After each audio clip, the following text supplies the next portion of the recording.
আসসালামু আলাইকুম প্রিয় দর্শক মণ্ডলী, আমি মোহাম্মদ আমিরুল ইসলাম, জেলা নাটোর, থানা বড়াইগ্রাম, গ্রাম তালসু কুন্দুপাড়া।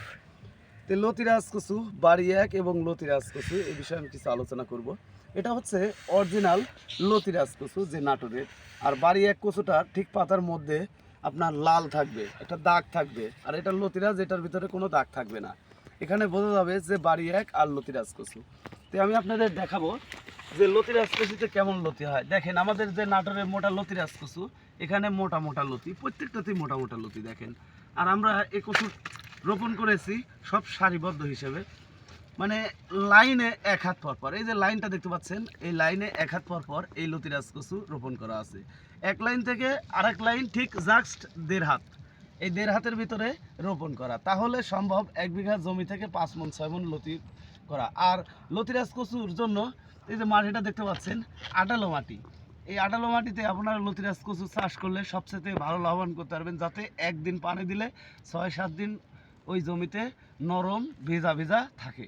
তাহলে ওই জমিতে লতিরাজ কচু চাষ করলে আপনারা লাভবান হতে পারবেন।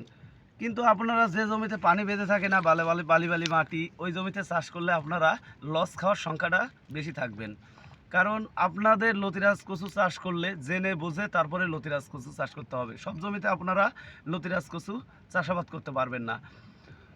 আর লতিরাজ কচুর প্রধানত নিয়ম ডিএপি সার, ইউরিয়া সার এবং দস্তা এবং সাথে 62 অথবা ফোরাডান জাতীয় যে দানাগুলি আছে, এই দানাগুলি আপনারা ব্যবহার করবেন।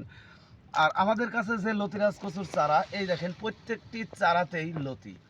এরকম আপনারা লতি দেখে যেখান থেকে চারা কিনেন, লতি থেকে যে চারাগুলি হয়েছে এই চারাগুলি আপনারা কিনবেন, তাহলে ওই চারাতে আপনারা ভালো একটি বেনিফিট লাভবান করতে পারবেন। তো প্রিয় দর্শক মণ্ডলী, আপনারা যদি চারা আমাদের কাছ থেকে কিনতে চান, ডিসক্রিপশন বক্সে এবং উপরে নাম্বার দেওয়া থাকবে, ওই নাম্বারে আপনারা যোগাযোগ করতে পারেন। আমরা বাংলাদেশের প্রতিটি জেলায় এই লতিরাজ কচুর চারা সেল দিয়ে থাকি। ভালো থাকবেন, সুস্থ থাকবেন। আসসালামু আলাইকুম।